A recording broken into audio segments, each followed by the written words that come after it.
Okay, so here I'll be comparing a FIR filter hardware accelerator versus a software-only FIR filter. For this design, I used the previous reference design of the lights demo that we did in class, since all the necessary components were already built in, other than the hardware accelerator itself. So the Neo system that I use for the software and the hardware accelerator are the same. That way I don't have to generate two different systems. And of course here we see we have our switches, keys, which not necessary for this project, and then our necessary DRAM inputs, as well as the clock, the PLL, in order to synchronize the clock with the Neo's processor. Okay, so here we have the main filter Verilog code. It takes in, of course, a clock, a reset, and the input, and it gives out a 16-bit output. And in it, this is where I stored my coefficients. This right now, as you see, is the test case 2 coefficients installed. In order to test case 1, I would have to go in and change the inside of the Verilog code, which can be done, which I already have available. But for now, I just use the test case 2 to compare clock cycles with the FIR hardware accelerator versus the software version. In the output phase of the FIR filter code, I had a counter because I found out that it takes about 887 cycles between each input sample. So I had to add in some sort of latency. Okay. Now, as we see here in our SLPC builder, you'll see what components were used. And again, this was built on top of the lights demo that we had.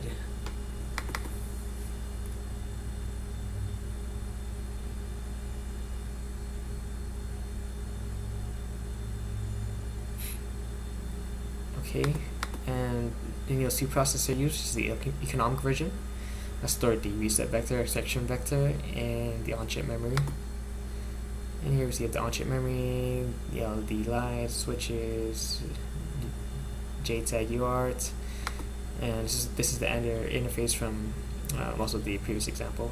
And then of course our SD-RAM, and also installed a performance counter, as well as here our filter hardware accelerator.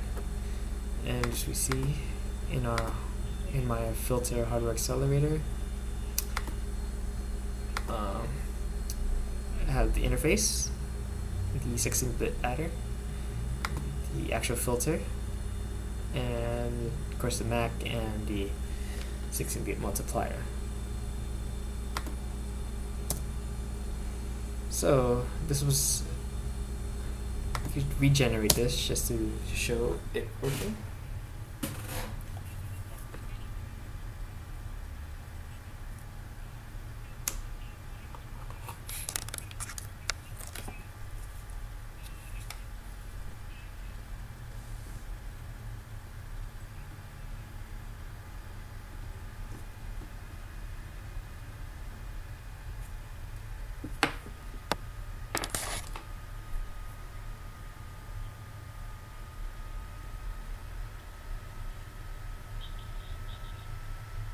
Okay, it's generating.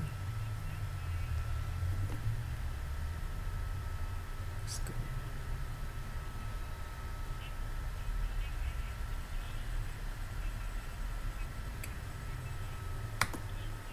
Okay, that's successful. So I already had it compiled, and as you see, we have 2,000. It takes up 2,839 logic elements, and uses up 144,000 memory bits. Now let's just go in and reprogram our. Actually, let's go recompile this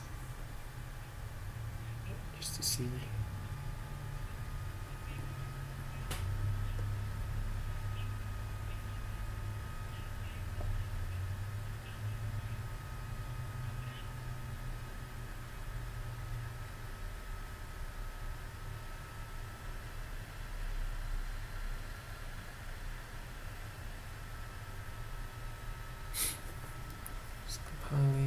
Takes a bit of time.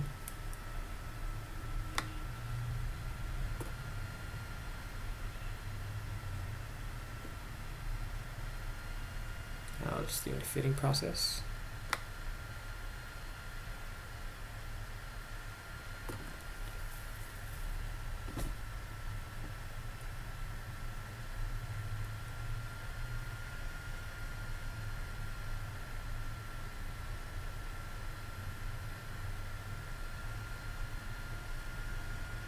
Okay. Yep.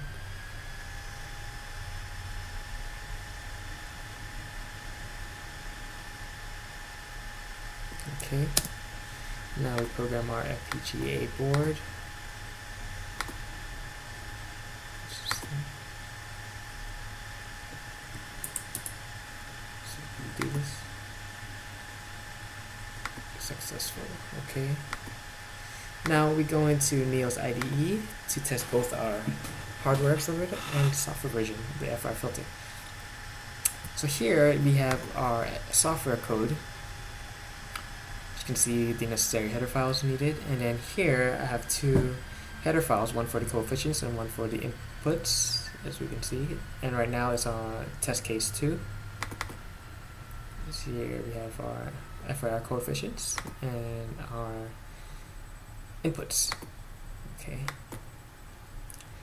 And here I actually use the performance counter to count how long it will take to calculate all 128 samples instead of per sample. And I just use that also in my hardware accelerator so I can compare. Okay, so let's just see. Right now that's Neo's 2 hardware.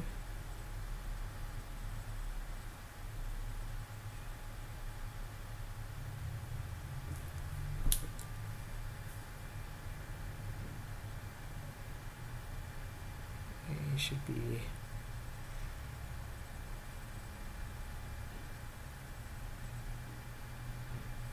running. Okay.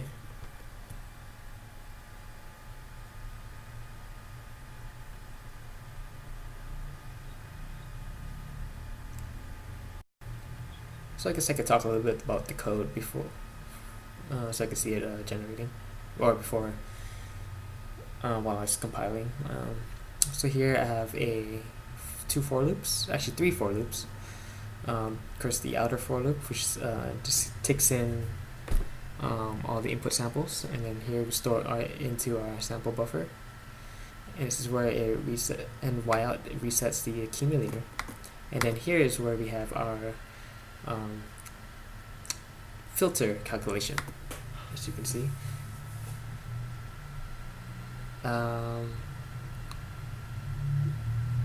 The FIR coefficient is 16-bit, and so sample buffer is 16-bit, but I made the Y out to be a long int, 32-bit.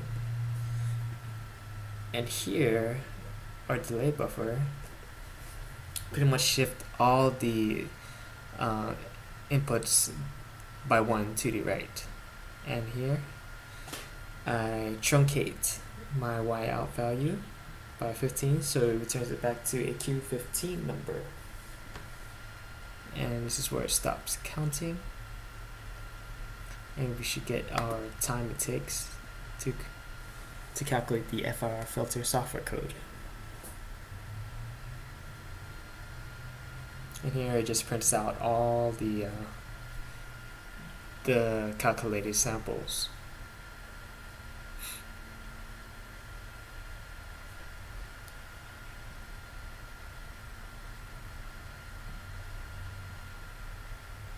Okay, just takes a while.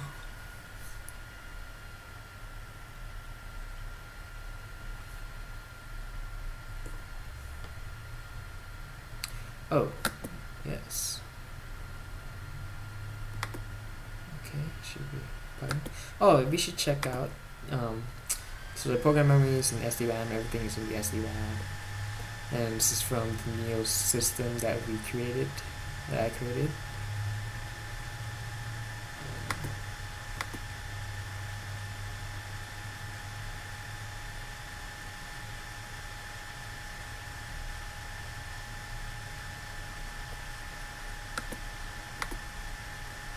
Okay.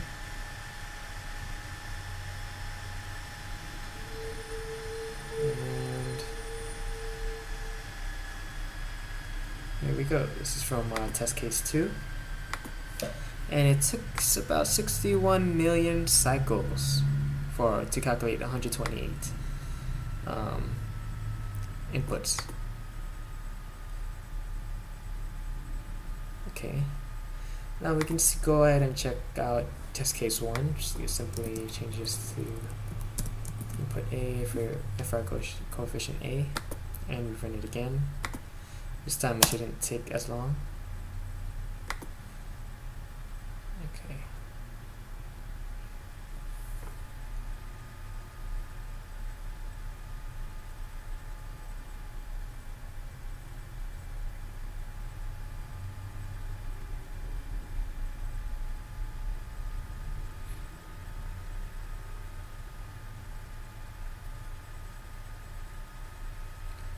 And for test case 1, it took about 63 million cycles, as we can see.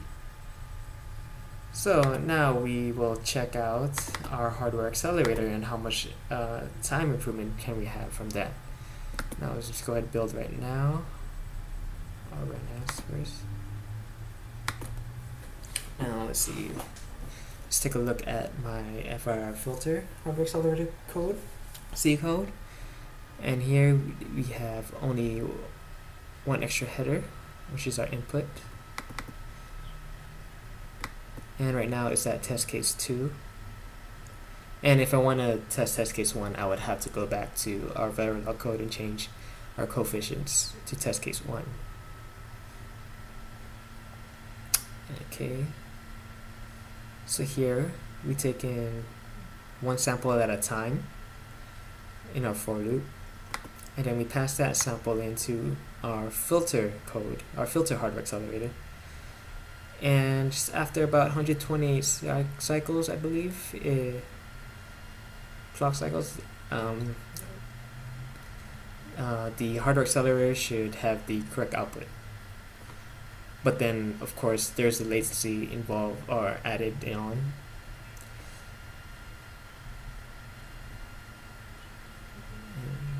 As our output. And again, I check the time, how long it will take to calculate all 128 inputs.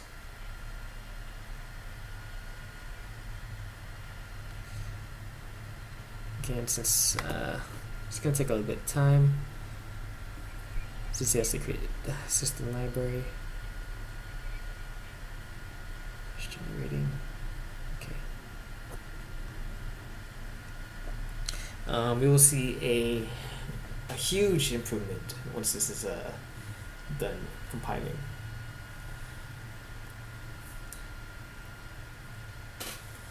Actually, let me show you my results I got. It's already okay. So what's up here? This was actually from our hardware accelerator in test case 1 of 115,000 cycles, and same thing for test case 2, 115,000 cycles, compared to the software only code, which takes 64 million cycles versus 61 million cycles.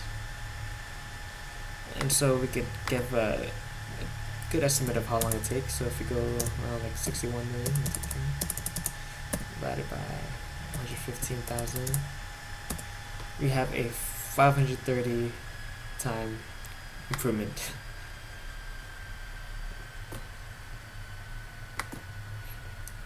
And to see better comparison, we have this is for test case 1 right here on the top left graph. We have just the regular FIR filter function using the MATLAB. And right here on the top right, this is a MATLAB simulation using the hardware model. And right here on the bottom left, we have our actual hardware accelerator, the answers that came out from the FPGA board himself. And here is our software version from the FPGA. As you can see, the hardware accelerator and software model are pretty similar to our MATLAB hardware model and the filter function used, which uses a floating point algorithm. And it's very, very comparable, as you can see. Here, this is our test case 2, and again, here's our filter, our output from the MATLAB filter function, and this is from the MATLAB hardware model. And here, bottom left, is our FPGA hardware accelerator, and here's the software version.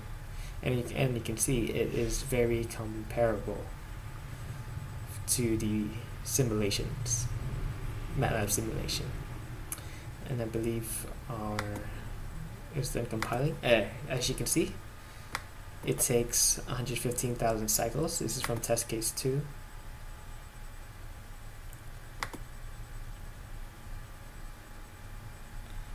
So there you have it.